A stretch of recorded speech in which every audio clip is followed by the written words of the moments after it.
Que Dieu vivant et vrai vous bénisse abondamment au nom glorieux et triomphant de Jésus-Christ et bienvenue sur cette chaîne qui dit la parole de Dieu. C'est moi, votre frère Tito Nganda. Voici notre message pour la nouvelle année adressé à vous personnellement. Voulez-vous recevoir en manifestation les bénédictions du seul vrai Dieu durant l'année nouvelle? Voulez-vous recevoir en manifestation les bénédictions du seul vrai Dieu durant l'année nouvelle? La première chose à faire, nous devons rendre grâce à Dieu pour tout ce qu'il a fait pour nous et nous n'oublions pas ses bienfaits. Dans le livre des Psaumes 103 au verset 2, il est écrit « Mon âme bénit l'Éternel et n'oublie aucun de ses bienfaits. » L'Éternel ne nous demande pas de nous rappeler de tous ses bienfaits, mais il demande tout simplement que nous ne puissions pas les oublier.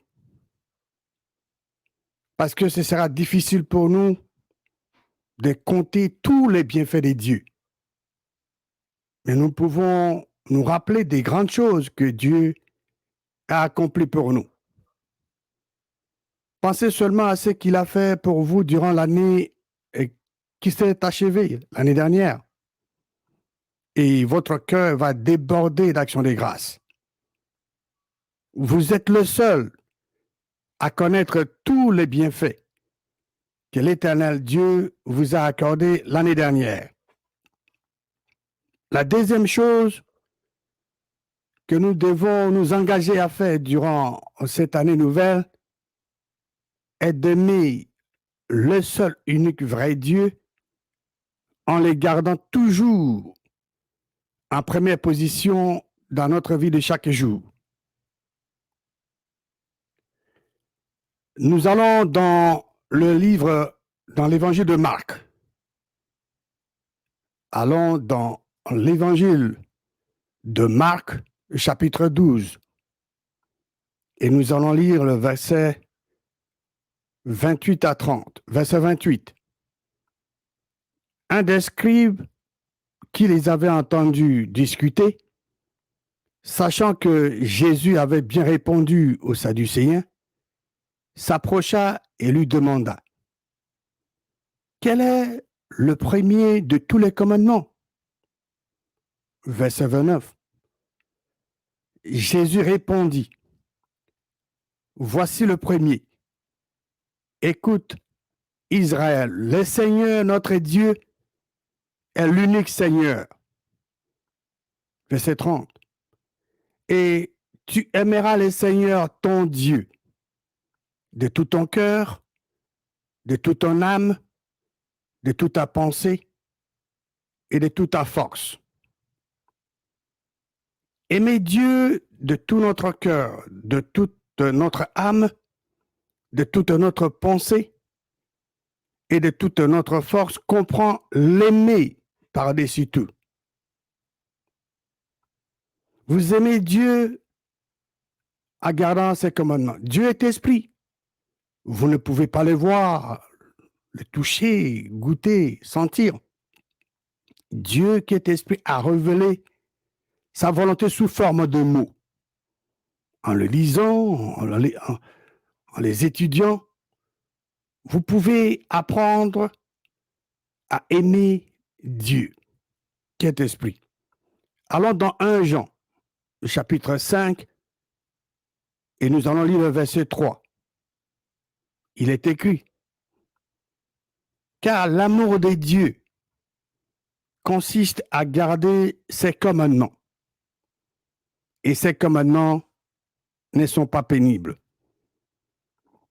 Nous gardons jalousement les commandements de Dieu.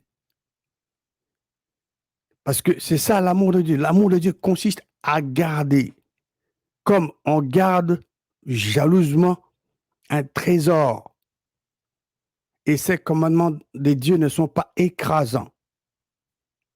Voulez-vous recevoir en manifestation la bénédiction du seul vrai Dieu durant l'année nouvelle? Aimez Dieu et gardez jalousement ses commandements. Et comme je venais de le souligner, ces commandements ne sont pas écrasants. Allons dans l'évangile de Matthieu, le chapitre 6, et nous allons lire le verset 33. Cherchez premièrement le royaume et la justice de Dieu. Et toutes ces choses vous seront données par-dessus. Quand vous lisez les contextes de cet évangile de Matthieu, là où nous avons lu le verset 33, vous verrez que la parole de Dieu énumère les choses importantes pour la vie d'une personne. Mais la parole de Dieu souligne, Jésus-Christ dit ici que nous devons chercher premièrement le royaume et la justice des dieux. Et toutes ces choses nous seront données par-dessus. Cherchez premièrement quoi? Le royaume et la justice des dieux. Et toutes ces choses vous seront données par-dessus. Cherchez premièrement toutes ces choses et elles vous seront retirées. Voulez-vous que les années de votre vie soient prolongées et que votre paix soit augmentée? La réponse, on la trouve dans le livre des Proverbes. Proverbes chapitre 3. Et nous allons lire le verset 1 et 2. Verset 1. Mon fils, n'oublie pas mes enseignements et que ton cœur garde mes préceptes, car ils prolongeront les jours et les années de ta vie et ils augmenteront ta paix. Nous ne devons pas oublier les enseignements de la parole de Dieu et nous devons garder jalousement dans nos cœurs les préceptes de Dieu. Il ne faut pas oublier les enseignements de Dieu, les enseignements de la parole de Dieu, et que ton cœur garde jalousement les préceptes de Dieu. Les enseignements et le précepte de Dieu prolongeront les jours et les années de ta vie, et ils augmenteront ta paix. Lorsque nous aimons Dieu par-dessus tout, nous pouvons voir une meilleure qualité de notre relation avec lui. Une façon d'aimer Dieu par-dessus tout est de garder ses préceptes. Une autre façon d'aimer Dieu par-dessus tout est de le chercher en le priant et en l'adorant de tout notre cœur. Allons dans Psaume 119. Psaume 119, et nous allons lire le verset 2. Heureux ceux qui gardent ses préceptes, qui les cherchent de tout leur cœur. La parole de Dieu est fantastique. Il n'est pas dit malheureux ceux qui gardent ses préceptes. Non, c'est juste le contraire. La parole de Dieu dit heureux ceux qui gardent les préceptes de Dieu et qui cherchent Dieu de tout leur cœur. Voilà. Heureux ceux qui gardent les préceptes de Dieu, qui cherchent Dieu de tout leur cœur. Comment gardons-nous ces préceptes? Comment gardons-nous les préceptes de Dieu? Premièrement, nous bâtissons notre connaissance et notre compréhension de la volonté de Dieu en trouvant du temps pour lire et étudier la parole de Dieu. C'est sa parole qui nous permet de les connaître. C'est sa parole qui nous enseigne comment l'aimer, l'adorer et communier avec lui. En apprenant sa parole, en étudiant sa parole, nous pouvons développer et enrichir notre relation avec Dieu. Nous enrichissons notre relation avec lui lorsque nous apprenons qui est Dieu d'après sa parole. Nous apprenons ce qu'il a fait pour nous et ce qu'il fera pour nous. Nous voyons combien il prend soin de nous et combien il nous aime. Et nous apprenons à nous confier en lui. Durant cette année nouvelle, nous devons nous confier en l'Éternel et le reconnaître dans toutes nos voies. Allons dans le livre des Proverbes, chapitre 3. Proverbes 3. Et nous allons lire les versets 5 à 8. Confie-toi. Il n'est pas dit confiez-vous. C'est vraiment individuel, personnel. C'est pour toi qui m'écoute maintenant. C'est pour toi, personnellement. Confie-toi en l'Éternel de tout ton cœur.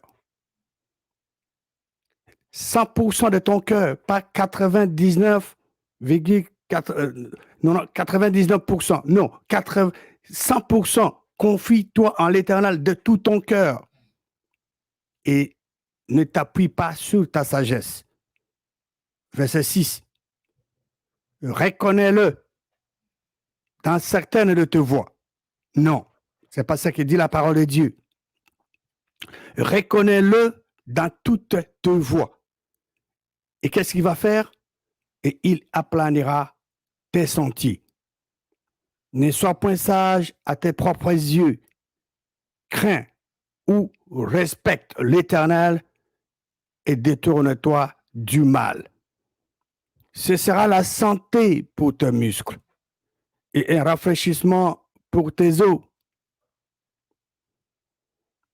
Aimez Dieu de tout votre cœur, de toute votre âme, de toute votre pensée et de toute votre force. Aimez Dieu de tout notre cœur, de toute notre âme, de toute notre pensée et de toute notre force, comprend nous confier en lui, sachant qu'il sera là pour nous dans les situations de la vie et qu'il aplanira nos sentiers. Au courant de cette année nouvelle, méditons la parole de Dieu jour et nuit. Josué chapitre 1, verset 8. Il est écrit que ce livre de la loi ne s'éloigne point de ta bouche. Médite-le jour et nuit. Pour quel but? Pour agir fidèlement selon tout ce qui est écrit. Car c'est alors que tu auras du succès dans tes entreprises, c'est alors que tu réussiras. Ce verset contient qu'est-ce que nous devons faire pour que nous puissions avoir du succès dans nos entreprises, pour que nous puissions réussir. La parole de Dieu nous donne les détails dans ce verset. L'Ancien Testament est pour notre instruction.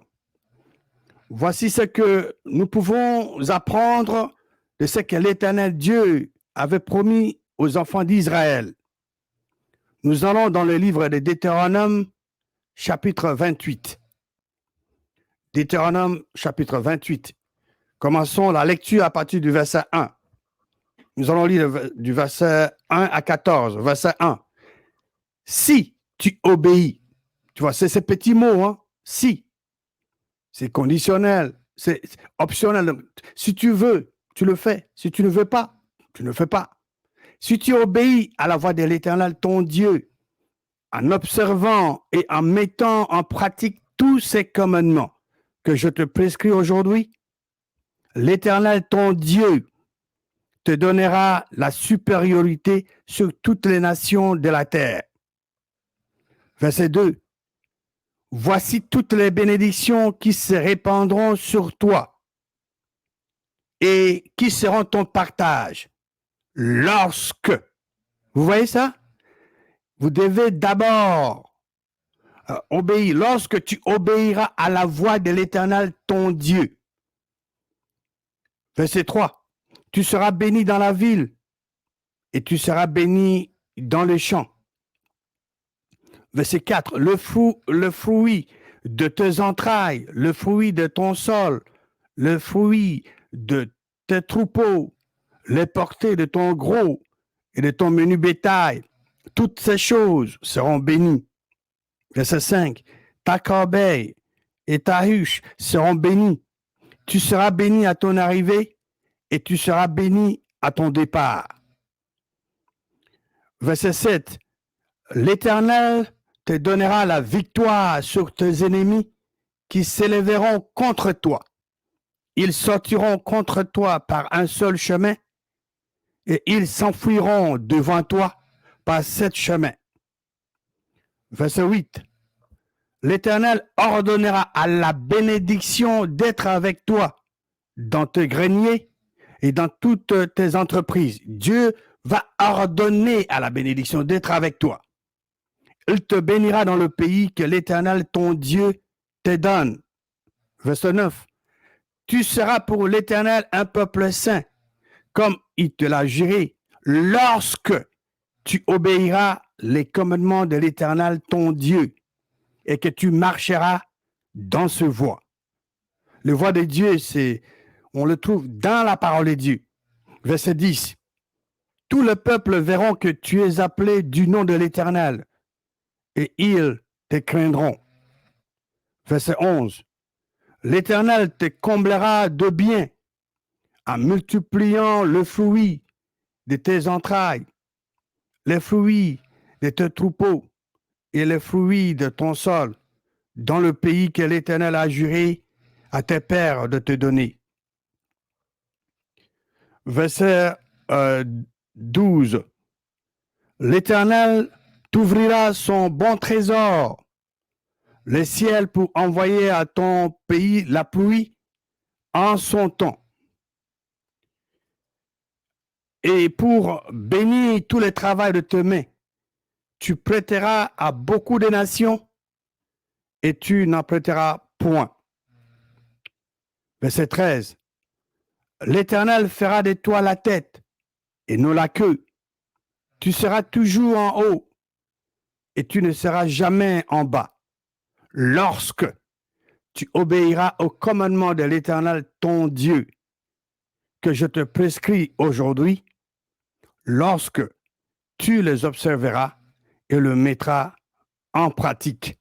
Verset 14.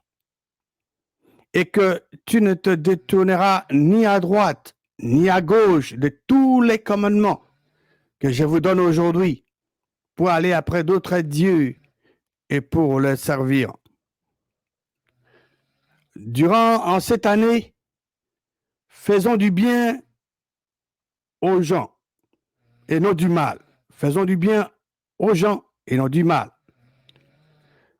Nous allons dans l'épître de Paul aux Galates, au chapitre 6, Galates 6, et nous allons lire le verset 7. Il est écrit, « Ne vous y trompez pas, on ne se moque pas de Dieu. Ce qu'un homme aura semé, il le moissonnera aussi. Il le moissonnera absolument. Quand vous semez du riz, qu'est-ce que vous moissonnez? Du riz. Quand vous semez des arachides, qu'est-ce que vous allez récolter?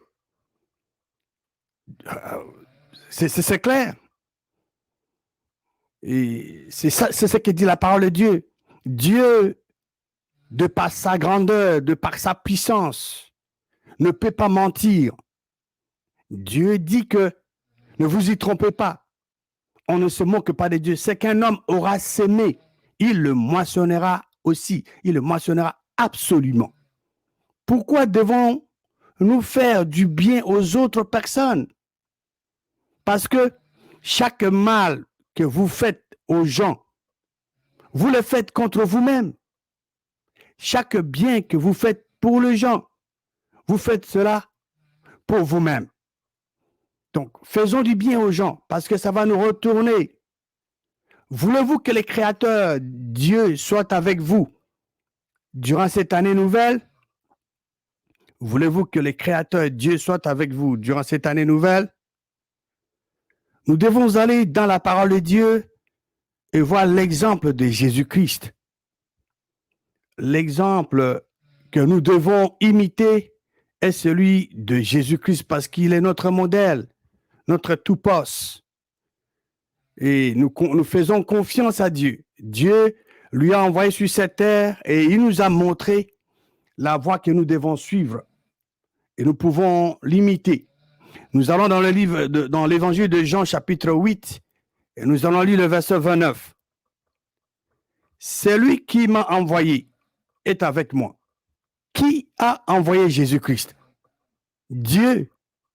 C'est Jésus-Christ lui-même qui parle ici. C'est lui qui m'a envoyé. Dieu qui a envoyé Jésus-Christ était avec lui. Donc, il dit, celui qui m'a envoyé est avec moi. Il ne m'a pas laissé seul. Pourquoi? Parce que je fais toujours ce qui lui est agréable. Pourquoi Dieu n'avait pas laissé Jésus-Christ seul? Jésus-Christ l'a dit dans ce verset. Jésus-Christ a dit parce que je fais toujours. Il n'a pas dit parce que je fais de temps à autre. Non. Toujours, il faisait toujours ce qui est agréable à qui? À Dieu. Il ne faisait pas ce qui est agréable à lui-même, mais ce qui était agréable à Dieu. Il le faisait toujours. Dieu est en Christ en nous. Christ en nous, c'est notre filiation. Mais nous en Christ, c'est la communion. Mais qu'est-ce qui est agréable à Dieu? C'est croire que Dieu est. C'est croire que Dieu existe. Nous allons dans le livre des Hébreux. Hébreux chapitre 11, nous allons lire le verset 6. Or, sans la croyance, il est impossible de lui être agréable. Donc, sans la croyance, il est impossible d'être agréable à Dieu. Car il faut que celui qui s'approche de Dieu croit que Dieu existe, croit que Dieu est et qu'il est le rémunérateur de ceux qui le cherchent. Aviez-vous l'habitude de croire négativement? Si vous avez l'habitude de croire négativement, vous pouvez décider d'abandonner la croyance négative et apprendre à croire positivement. C'est qu'une personne croit, ça se manifeste dans la vie de cette personne. Que ce soit positif ou négatif, c'est une loi. Lisons un exemple de la croyance négative dans la parole de Dieu. Allons dans le livre de Job, chapitre 3, et nous allons lire le verset 25. La parole de Dieu dit ceci. Job dit ceci, ce que je crains, c'est ce qui m'arrive. Ce que je redoute, c'est ce qui m'atteint. C'est ça la loi. Ce que vous craignez, c'est ce qui va vous arriver. Ce que vous redoutez, c'est ce qui va vous atteindre. Quand vous croyez négativement, vous allez recevoir aussi des résultats négatifs.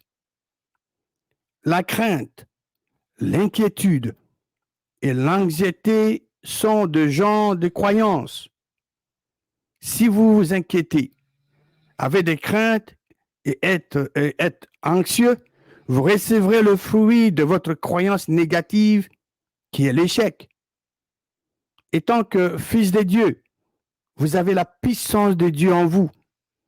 Par conséquent, durant cette année nouvelle, prenez la décision de croire correctement. Vous pouvez apprendre à croire positivement. Voici la définition de la croyance positive. La définition de croire correctement.